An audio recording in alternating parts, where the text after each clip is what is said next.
సూర్యాపేట జిల్లాలో నకిలీ విత్తనం పైన మనము టాస్క్ ఫోర్స్ ఆర్గనైజ్ చేసి రైడ్స్ చేస్తున్నప్పుడు మనకు ఒక సమాచారం వస్తుంది. తిరుమలగిరి పోలీస్ స్టేషన్ లిమిట్స్ లో ఒక ఇంట్లో ఈ నకిలీ విత్తనాలు అమ్ముతున్నారని, దానిపైన లోకల్ ఆఫీసర్స్ వెళ్ళి అక్కడ చెక్ చేసినప్పుడు 52 kilos BT3 cotton seeds loose అమ్ముతున్నది ఉంటుంది. Almost 1,25,000 rupees worth.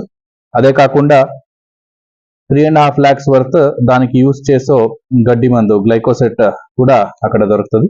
దానిపైన కేసు రిజిస్టర్ చేసి నలుగురు పైన కేసు రిజిస్టర్ చేశాము.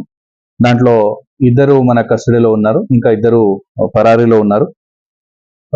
మెయిన్ A1 నాగ మల్లేశ్వరరావు, ఇతను సతనపల్లి గుంటూరు నుంచి, ఇతను ఇక్కడ తీసుకొని వచ్చిన మెయిన్ పర్సన్. అట్లనే పసుపులేటి అనంతరెడ్డి, వీళ్ళిద్దరూ పరారీలో ఉన్నారు. సంఖ్యపల్లి సోమిరెడ్డి, గుగులోత్ ప్రేమ్ కుమార్, వీళ్ళిద్దరూ మన కస్టడీలో ఉన్నారు. వీళ్ళు వాళ్ళ దగ్గర నుంచి తీసుకోండి 1 kg 2,000 తీసుకొని వీళ్ళు 2,500కి రైతులకి అమ్ముతున్నారు. సో అట్లనే ఇంకొకటి ఇన్ఫర్మేషన్ కూడా మనకు ఆరోపల్లి పోలీస్ స్టేషన్ లిమిట్స్ లో వస్తుంది.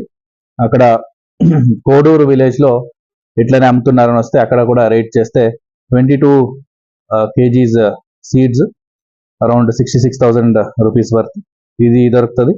దాంట్లో మనకు పేర్ల వెంకన్న అనే ఒక పర్సన్ కస్టడీకి దొరుకుతాడు. ఇంకా 2 అబ్స్కాండింగ్ లో ఉన్నాడు, పేర్ల బుచ్చయ్య అండ్ కంకరబోయిన ప్రసాద్.